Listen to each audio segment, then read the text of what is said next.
Lewis and Robin, thank you for joining Hope and I in this episode of the Travel Path Podcast. Yeah. Thanks for having us. Thanks for having us. So we know you guys on YouTube as Bout That RV Life. You have your website, centralwashingtonrvrentals.com, where you focus on your RV rental business. And on YouTube, you dedicate your channel to educating people on the RV rental business. And this podcast, Atravelpath.com and the Travel Path Podcast, is dedicated to helping people reach their travel goals. And owning an RV and traveling, they go hand in hand. And I think this is an excellent way for somebody to learn how to use their RV as a side hustle and to turn that into a passive income source to potentially fund their travels. And if somebody who doesn't own an RV right now, it's a great opportunity to learn about a new side hustle where you can start saving up and getting into that new business. So before we dive in, why don't we start by having you guys share a little about yourselves and then how you got started in the RV rental business? Sure. Yeah. So we're both from Washington. She's from, we live here in Royal City. She's from here, born and raised. I'm from a little Lower Valley area on the other side of the mountains here, but just through different paths, we were able to find each other and and get married. We've got 3 kids, 13, 9, and 10 and 8. And 8. I always forget. Close. And then, and they keep us busy for sure. We're entrepreneurs. We own a few businesses. We own the RV rental businesses. The RV rental business, which is how we got started. And then I love sports cars, collectibles, certain things like that. And I partnered up with a couple of friends. We have a shop in Wenatchee, Washington called Core Sports Cards and Collectibles. And then we just recently bought a couple of gyms here in Royal City, smaller gyms. Yeah, Royal Fitness. Yeah. No kidding. You guys are busy. Wow. I don't know if I have anything to add to that. I was going to say, so multiple businesses, multiple kids. Yeah, you guys have a lot going on. So how did you guys get started in the RV rental business?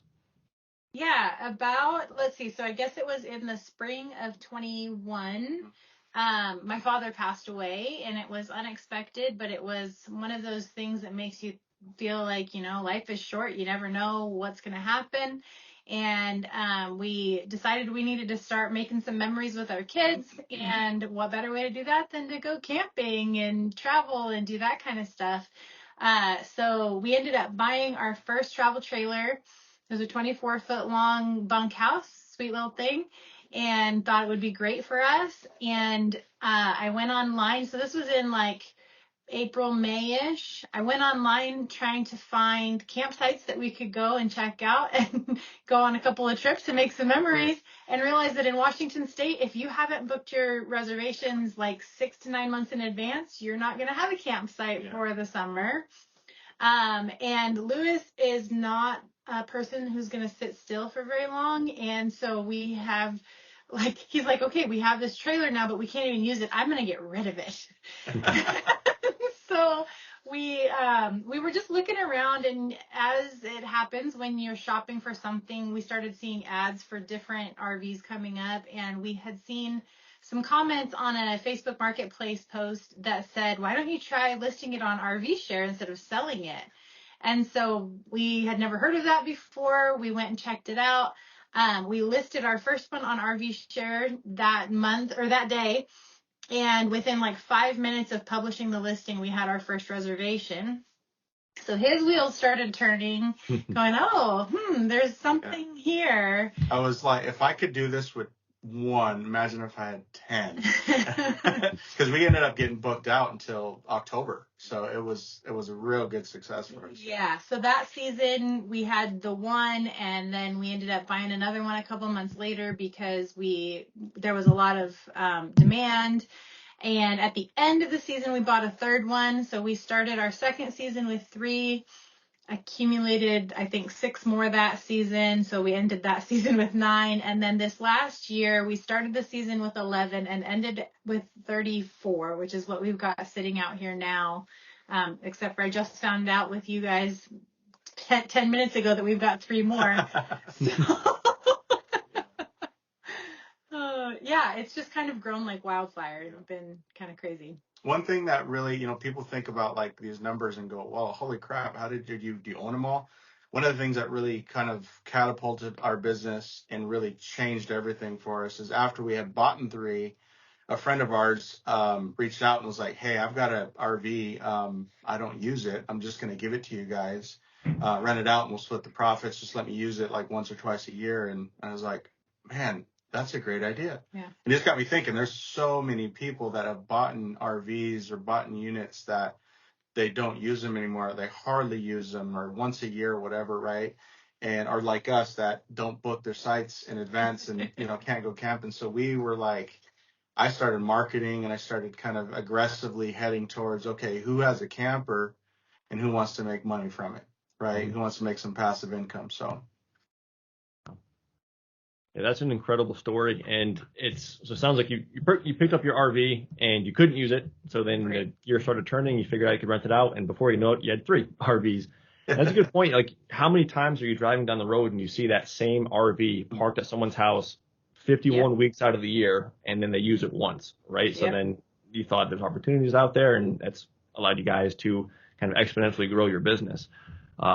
I want to start by asking some of the big questions and probably some of the biggest objections anybody would face when they want to get into this business, which is, how do you overcome and deal with the issues of your RV getting damaged, having somebody use this expensive machine, this expensive vehicle without any experience? How's the claim process handled? So start with like insurance and the claim process. I'll start with kind of the beginning of like vetting people, right? Because I think this is an important piece that people miss when they first get started. There's certain things that you could do to vet people that are, more responsible, right? You can put an age limit to who can rent your unit. So for us, it's 25 and above. You've got to be 25 years or older. The other thing is we put a deposit that's, I feel like it's high enough to where the type of person that is, fiscally responsible can afford to pay $1,000 to $1,500 to hold for a deposit. Plus, that also covers us in case there's a lot of, little damages or certain things that happen that, a person, might just, look at it and go, man, I don't know if I can afford that. But if you got the deposit, you can take it out of the deposit. So vetting people, I think, is important. And then when there are issues, we've had anywhere from, a person breaking a $5 part to somebody destroying our awning, and we had to get the whole thing replaced. It's a really funny story. We actually just got a call saying it's done today. Mm-hmm. But yeah, it's kind of crazy. So when you go through something like that, luckily the platforms have insurance. We've got commercial insurance, and you just got to go through the process of making a claim, and that can be kind of a daunting task, but yeah, in our experience, it worked out okay. Yeah. So there are systems in place for those types of things. And if you're watching this on YouTube, you saw Hope and I's face light up when he said his awning, because we had the same thing happen. We rented our van out over the summer, and our renter was driving down the road, the awning was out and ended up snapping. Gosh. So you guys beat us to it. We're getting ours hopefully in the next couple of weeks. We'll have it back on. But it happened in July. So that's one of those things, in my experience, at least with renting it out and using the RV Share and Outdoorsy platforms, is they do get resolved, but it took a long time. So we were going back and forth with the insurance company. Like I said, this happened in July, and we're finally hopefully getting it on in January, right? So that's just probably a word of caution that it does work out, but it does take time. Yeah. And unfortunately, we learned during that process is they'll cover the replacement, but in terms of profit loss, if it's an issue where you can't rent it out, or if they we got beat up a little bit because they didn't have an awning, so we had to buy like a little tent for them. Yeah. And then at the same time,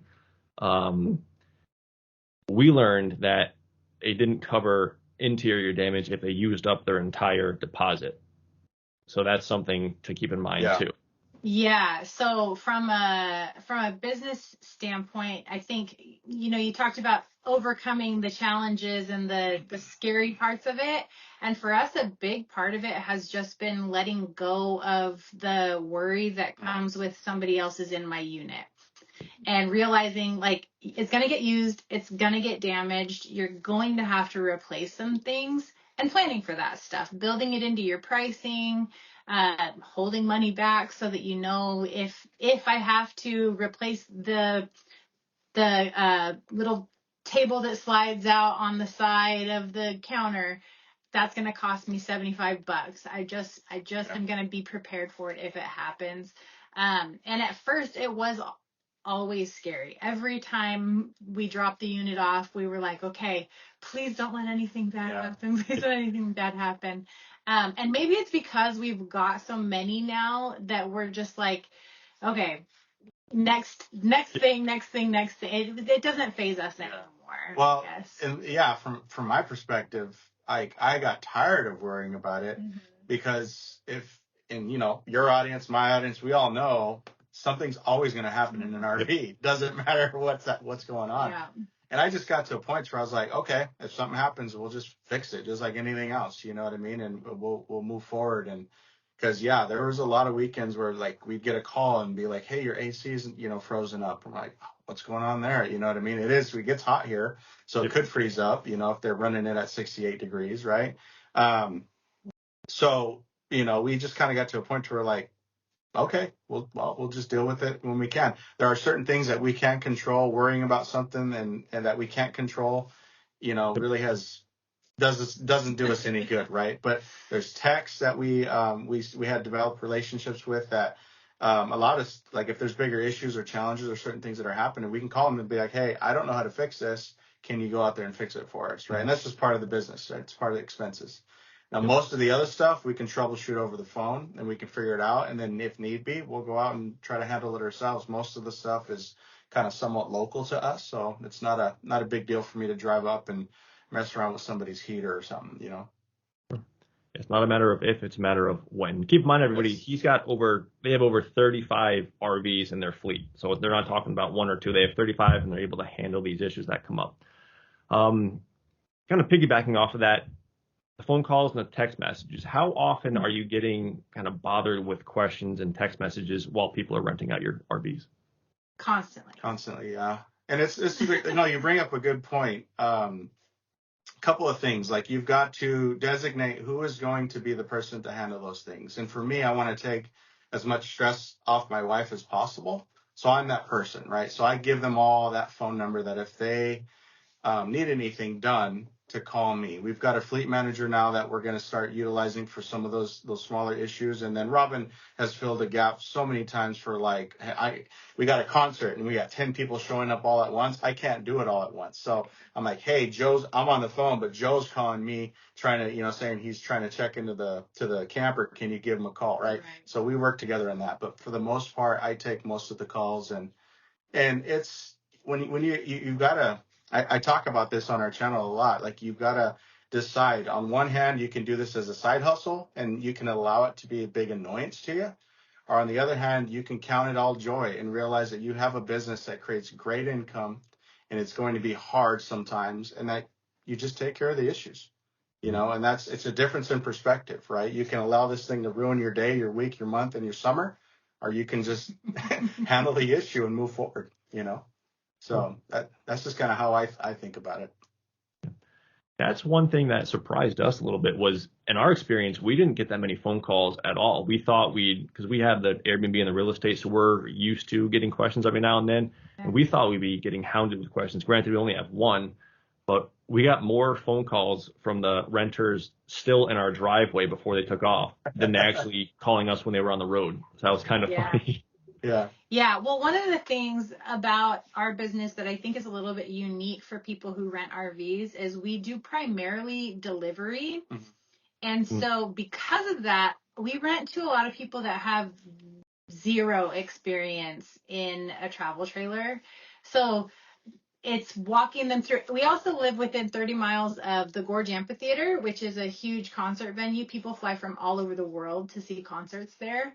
And so 90% of our rentals end up at the Gorge and they're dry camping. And so on concert weekends, we sometimes, to avoid the phone calls, just kind of hang out there for 6 or 8 hours as people are checking into their units so we can walk them through and make sure that they're not having those issues. Yeah.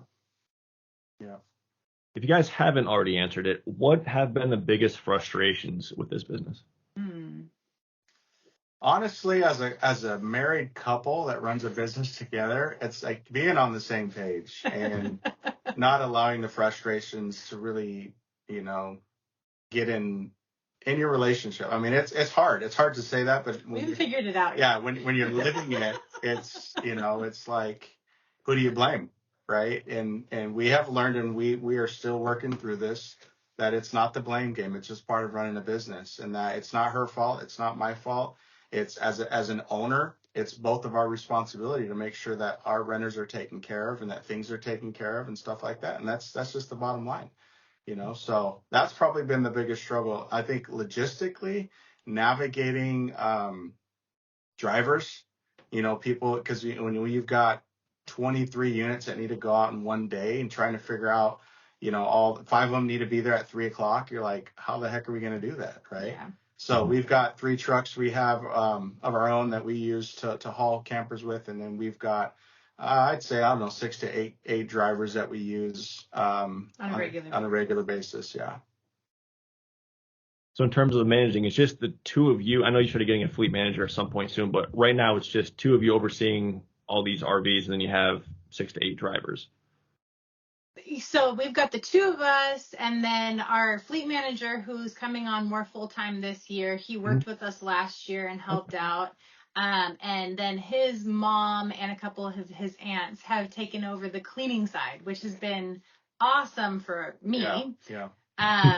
Getting the cleaning taken care of, because it's a lot to go through and make sure everything is ready for the next renter. Especially, we're doing a lot of quick turnaround times with these things. So so we have a small staff, but there's nobody full time. We're the ones that are doing all of the like everyday checking things, all that stuff. I deal with the customers. So as calls come in, I deal with the quotes, I deal with pricing, I deal with any sort of disputes, I deal with collecting, I deal with all that. And then we have a guy named a friend of ours named Parker, who was my kind of fix-it guy. He's a fix-it guy, very handy. So if, you know, one comes back, the siding's peeling off, or, you know, something's ripping or something like that, we send him a list, we take pictures, and we have a group chat. We say, this needs to get done, or these 5 things needs to get done. And then, you know, he's a teacher, so throughout the summer he's off, so he comes over and we pay him by the job, and he's going to be a little bit more involved this year. We've got an extra truck that he's going to be running for deliveries and stuff like that too. So, and then, we're going to have probably at least 2 more people to help us out with, you know, managing and stuff. But there's so much up in the air with our business right now. There's potential partnerships, adding 25 more units with another owner, you know. I've got lots of irons in the fire with some major RV dealers out here, Click It RV, where we might potentially have different locations in different regions. So it's there's a lot of good potential stuff. So at what point did you start branching? I guess how many RVs did it take for you to realize you needed more assistance and you started treating this more of a business than a side hustle? How many RVs was that? 9. I think, at the end of that first full year, that was first full season we had, we were like, holy smokes, this was a lot to deal with, and we couldn't just do it on our own. We've learned, though, on average, you want to have at least one person that has some sort of like ownership over about 10 units. So as we move into the 30s and the 40s, you've got to kind of think, okay, you know, when you're putting together your business plan, you're like, okay, I need at least a person that can focus on and be able to take care of 10 units. And that means navigating the cleaning, navigating the deliveries, making sure that everything's all set and taken care of, and so on and so forth. And then you're pushing it really as you kind of get further into more and more units. Even though you've got systems in place, you just need just raw manpower to be able to get it done, you know? Yeah. I know you touched on it a little bit, but how much time and expenses roughly is involved in that turnover? I know it probably varies by the RV size, but in terms of the check-in, the check-out, the walkthrough, what does that entail? I would say we typically do. So if let's say we're talking about something that's going to a campground rather than something that's going to a concert, because they look a little bit different. So depending on location, you factor in delivery time and fuel. And then it takes roughly 45 minutes to an hour and 15 or so to walk someone through. Setup is usually, 30 minutes or so, depending on the unit, depending on what needs to get set up. And then coming back through, tearing down and bringing it home, that's going to be another, 30 minutes or so. We try to do the tear down as quickly as possible and take care of a lot of that other stuff at home once it gets back. But I don't know. I would say that just set up, walk through, and tear down per unit is going to run us roughly 2 hours and 15 minutes, not including drive time, whatever that's going to end up being. Yeah. And then clean time on each one ranges from 60 minutes to 90 minutes probably. Yeah. And as far as like fuel costs, we were last year, I would say, consistently running about 25 units throughout I would say the meat of the season, $600 to $800, upwards of $1,000 sometimes in just a weekend, and just diesel, hauling things around. Yeah. Then do you have a base where you're able to go do the pump outs, refuel propane? Good question. Yeah, good question. Yeah, we do have a number of them around us. Sometimes we're in a pinch where we've got to figure it out at the house. We've got it's a quasi dump station out here, but it does tie into our sewer system. It's not a dump station. It's just it's a sewer clean out. Yeah, it's a sewer clean out. But we are planning on in the spring installing a full out dump station out here. We need it. Yeah. Sounds like it. That sounds pretty similar to the process with our van to walk through. I think the longest one that took us about 2 hours with the person, usually like an hour and a half, doing the walkthrough and the cleaning. And we would provide, I'm sure you guys have the same thing, but a manual, you had a PDF, kind of instructions, how to do the pump out, how to clean, how to drive the vehicle and everything else, and then contact information on there as well. Yeah. What types of things do you provide in your RVs? Everything. Yeah. We you bring up a really good point. If it's okay, I'll tell a story. Sure. The beginning of last year, we had Brandy Carlisle at the Gorge, very big venue. We had all of them were booked out there, and we started the season, I don't know, about 20. I think we had 18 there, right? And we kind of had. Last year we had an idea of what we wanted to provide, and we provide linens, towels, toilet paper, RV use only toilet paper. Like we provide, gosh, help me, honey. Pillows, silverware, all that stuff, right? All your dishes, all your everything you need. And we had this in our mind, and we kind of made a list, and the list was on some of the units, and then some things were different on some of them, and we were fumbling through this. Yes. And that first concert really kicked us in the teeth. It was such a big eye opener. Because that first night, when people started showing up, we were there till 1 a.m. because we forgot to put our chairs in there. We forgot to put the blankets and towels. And it was a frustrating, very, very frustrating night. I wanted to quit. Really I really wanted to quit. I was like, because we had people that were angry with us. We had things not working. I had generators that were just, brand new that weren't starting. It was just a plethora of things. And then to top it off, one of our renters, he put one of the cords over the back of the exhaust of the generator, so it was burning. And he looks outside and he goes, "Oh crap, my generator's sparking." I'm like, "Yeah, generators don't spark, dude. What do you mean?" And he goes, "Oh, it's the cord." And I was like, "Turn it off, turn it off." So I had to go run and get one of those the next morning. We went shopping and spent, like $1,700 in making sure we had everything. But we came together after that weekend and we said, okay, we need to have integrity here. If we're going to say we're going to provide some things, we're going to provide them. Yeah. So we came up with a solid list of all the things that we're going to provide. And it's pretty universal, from unit to unit. Some are really, really small. So we only provide enough for like 2 people. right? Because you're not going to have more people in it. And for the most part, like we have a whole list, and if you go to like our website and you see all of our units, you'll see that it's pretty much exact same things. And we go to Walmart and we spend, money on the new stuff, but it's not super expensive. I mean, at first you're going to spend the money, but over time we do charge prep fees, which covers some of those costs and stuff like that. But it was a big eye opener for us in our business, and we needed it. We really needed to go through that. I think it's a great example of how to, how was I going to say that? I had something in my head. A good example of being in business and dealing with that growing pain. When you're in that situation where you want to kick yourself, you want to quit because you're dealing with all these issues. And if you can take the time and think back and realize how far you've come, and then I guess try and be grateful, not in that time frame, but then the next day or the following couple of days, have that meeting with your team and saying, okay, this is where we messed up, and we can put new systems in place to deal with the kind of the downfall and the conflicts we just had. Yeah. It was a to be honest, the next month or so was still a little clunky, but I hired a part-time gal because there's just a lot going on. I mean, literally, when you're in the thick of a summer and a season, you have that many units.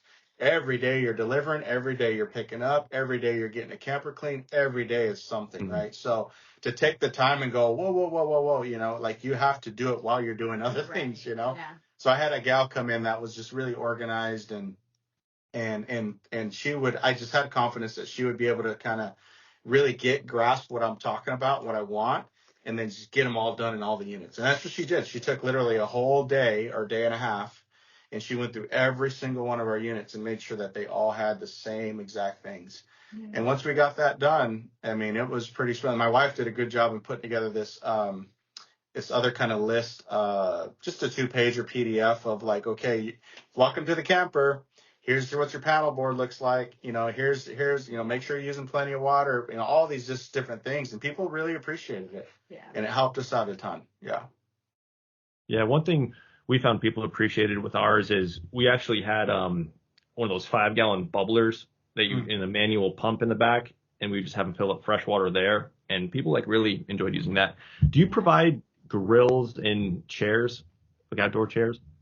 Outdoor chairs, yes, and we only provide a grill if it's if the unit came with one that mounts on the back or whatever, or it's got an outdoor kitchen, we provide that, but we don't do anything extra. We do have a couple that we'll rent out if someone asks, so it's for an additional charge, but it's not something that we include standard. There are some concerts that it's really funny. You have one group of people that is totally, Bass Canyon, different type techno, and then you've got this group, and then you got the Dave Matthews group, which they love to have all of their coolers, they love to have barbecues, they love to have extra chairs. They don't care. They're spending all the money, right?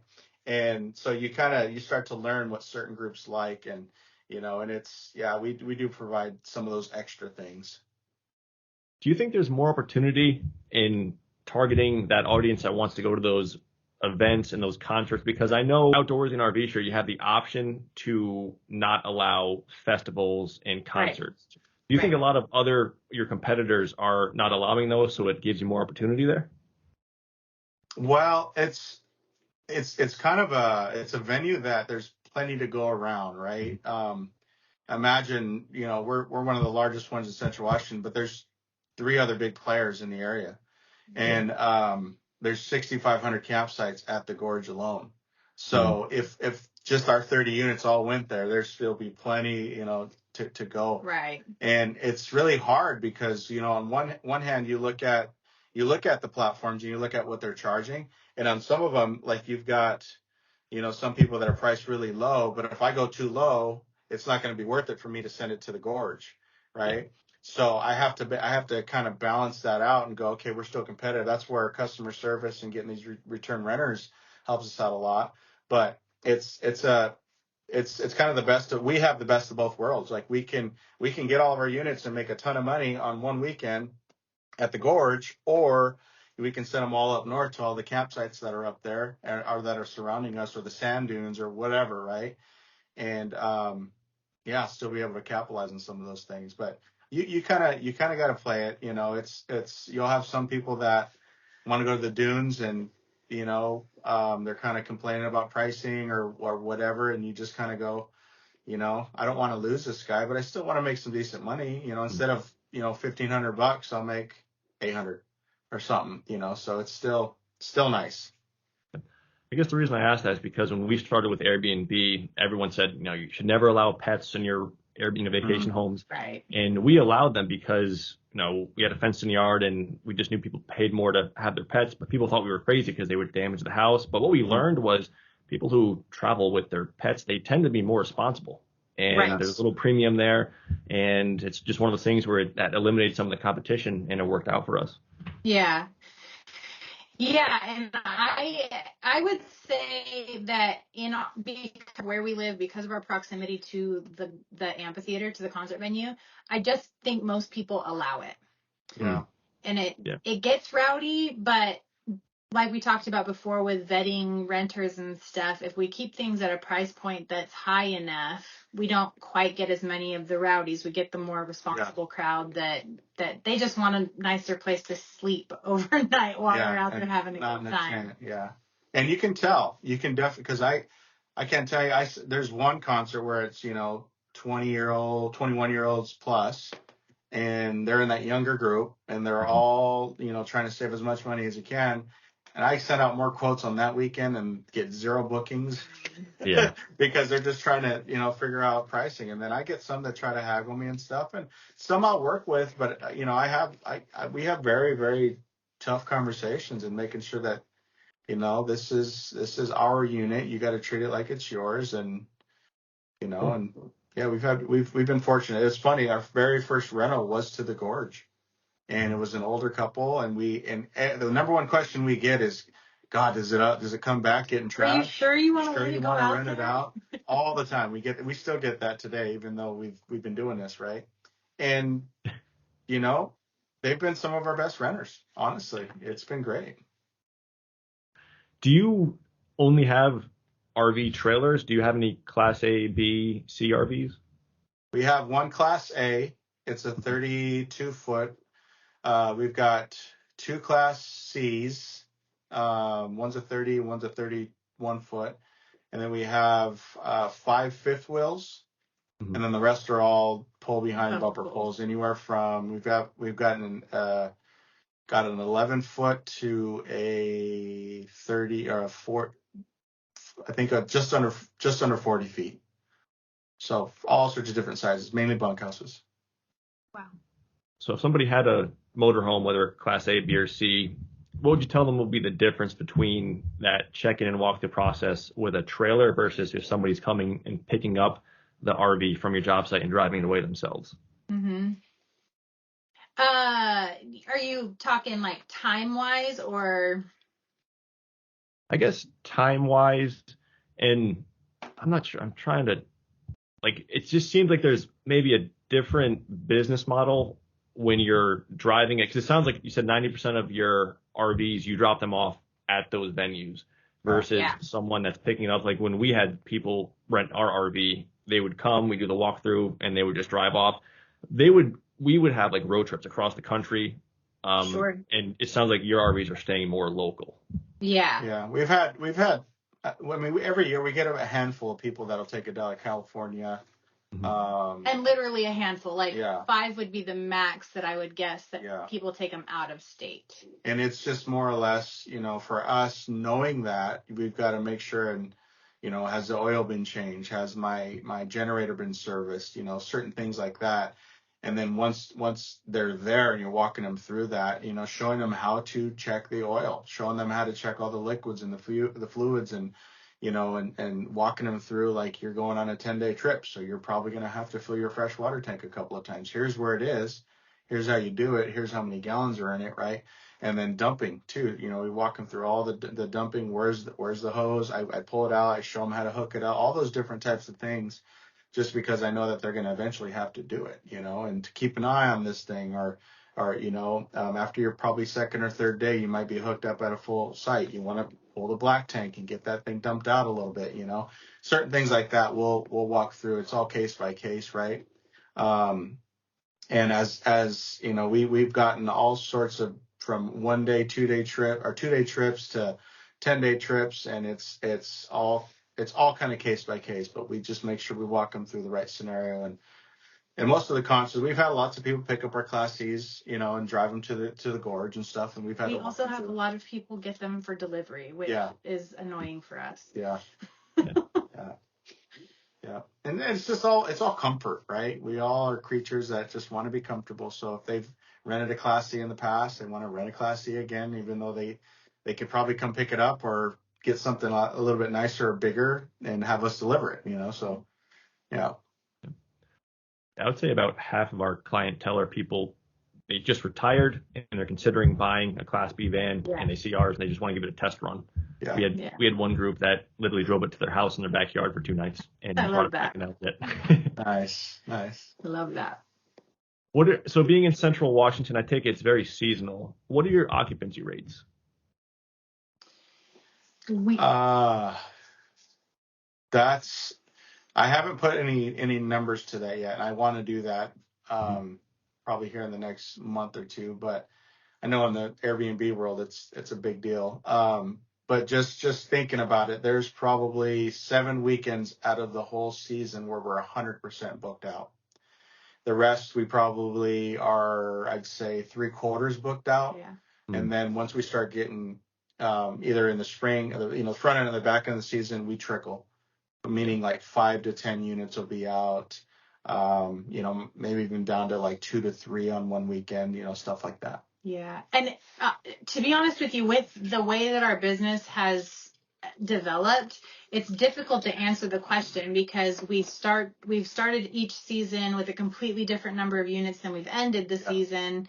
And so I guess I can tell you too, with that point, I have a handful that we've had since day one. So like our Grand Design and our hideout, they're never here on the weekend. Right. They 100% booked out. They come home and turn back around. Yeah. And then we've got some units that have that my first co-assignment, same thing. It's booked out every weekend. So, and then we'll get some that have just come on board and there'll be big, nice units that people like.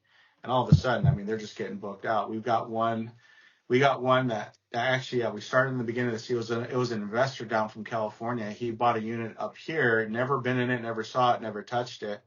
And he was just an investor saying, hey, I need to spend some money. I like your business model. I found you on YouTube, and bought us a unit. And literally, it was such a nice unit. It got booked out all season long. And it was actually probably the biggest money maker for all of our owners. Yeah. Wow. Where do you keep them? We have 7.5 acres out here. So we've got a front end and a back end. Front end, fit about 15 up there. The back end, we probably fit 20. And then we have nooks and crannies, Little secret hideaways, right? Yeah. And that's on your personal property? Yeah. Yeah. Okay. So I know a lot of people would have the question, once you can probably get away with doing 1 or 2 if you have a small piece of land, but before zoning comes and knocks on your door, you'd have to get some sort of a business or commercial land. Right. And we've looked at, we share the property with my mother. She lives in a separate house across the property. And we've looked at the idea of buying another piece of property using that as home base for the business. It's hard to find real estate that's available around here, and so it's been a challenge to see. But we're going to have to do something at some point if we continue to grow. We're outgrowing the property as it is. That's crazy. Yeah. And I cannot believe the time. We're already approaching 40 minutes here, and unfortunately we have to start wrapping up. But guys, if you're listening to this podcast, let us know in a comment or reach out to us on Travelpath.com. Let us know if you want to have Lewis and Robin back on this podcast, because I think we're just scratching the surface here. We got into kind of the basics, the fundamentals of starting out with the business, but I want to get into the expansion and where you guys are now. So if you're listening, leave us a comment, reach out to us on Travelpath.com, and let us know if you want to have them back, because I think there's a lot more to unfold here. But I cannot let you guys go without asking one question, which is, what is the worst experience you've had with a renter so far? Ooh. I dealt with most of this. You want me to tell this story? It was a guy who called us. Oh, that was awful. It was a terrible experience. Yeah, Yeah, sure. You can tell that story. So, so the guy was really nice in the beginning. Really nice, really cool. He was kind of a friend of one of our return renters for a big concert that we have. And, I was like, okay, yeah, sure. I'll rent it to him, no problem. Got to know him, chatted with him a little bit. And, I was all booked out and I think I had 2 units left. And, I had one, I was down to one, and one I was holding for this other gentleman for his friend because, I'm going to give him priority because he's a return renter, right? So I had 1 unit left.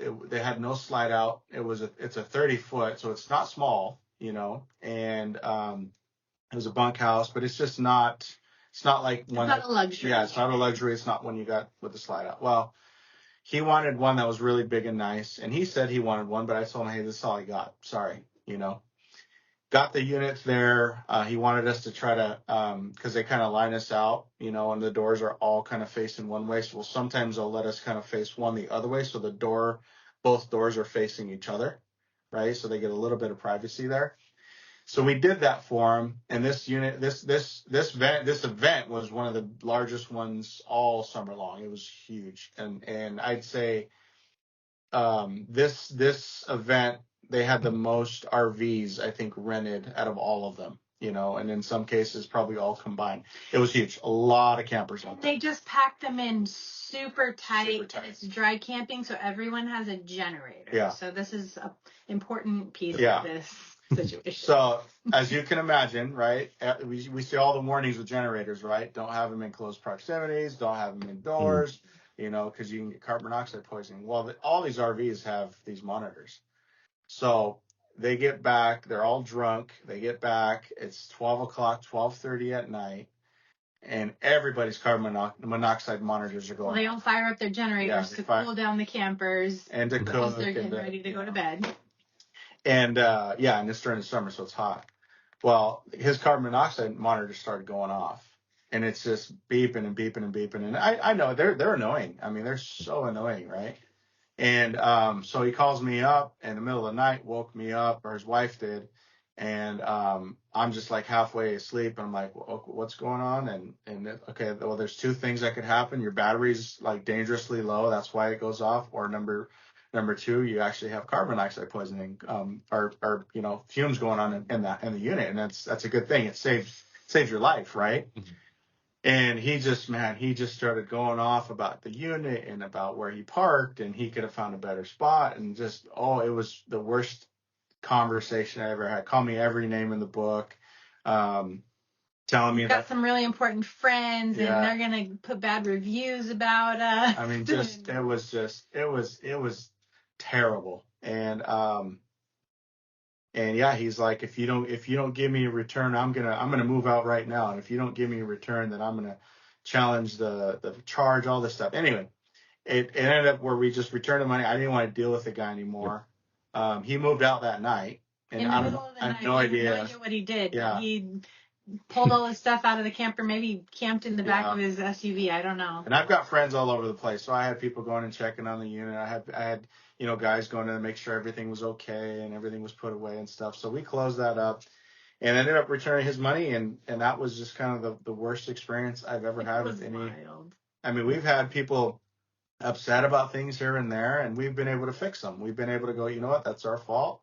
We will go take care of that, or something broke on it or something, and we went and fixed it. But nothing like this. It was pretty bad. That's upsetting. But I'm sure for every, the story like that, you probably have like 5 good ones, right? Oh my God. Right. We had 300 rentals last year, and that one was by far the only bad one we can really remember. Yeah, there was another one where a guy, like, everything stopped working. And it was my fault, rookie mistake, and everything stopped working. And I'm like, yeah, he couldn't get the slide in. He couldn't figure stuff out. None of the lights were working. Things were flickering. And I was like, it sounds like a total electrical issue. Well, he took off a night early. He took his family and took off a night early. I went and checked it out. Well, the plug-in that was on the 30 amp plug-in was just not working. And part of their process would have been like to check it out first, call the camp host and have them come check it out. I switched it to the other thing. Everything worked fine. So, I mean, just, stuff like that. Most of the time, the problems usually are a pretty simple fix, and you just jump to the worst conclusion and don't actually think about all those little things that just could, Right. Yeah. We can pretty much troubleshoot just about anything now. We've been through so much that any issue that happens, it's a pretty much, okay, tell me what's going on here, what's going on there. Okay, that sounds like this, or you're not getting full power, or something's going on, and we're able to pretty much fix it. I think the lessons there are to make sure your smokes and COs, batteries are good, and then we've been in the same situation. You have a pain in the butt client, you just give them the money back. Whether they deserve it or not, it's not worth the headache in the future. Save the review and just be done with it. Yeah. Before we wrap up, Robin, Lewis, if you want to just share one last time where my audience can find you guys. Go ahead. CentralWashingtonRVRentals.com for RV rental needs, but we're also at Bout That RV Life on YouTube. And we're on Facebook as LR Valdez as well. Yeah, About That RV Life and pretty much Instagram, TikTok. We even got a Twitter. We don't really use that much, but About That RV Life is just about everywhere for sure. The YouTube channel. Awesome. Everyone, go check them out. Robin and Lewis, thanks again. Thank you so much. Appreciate it.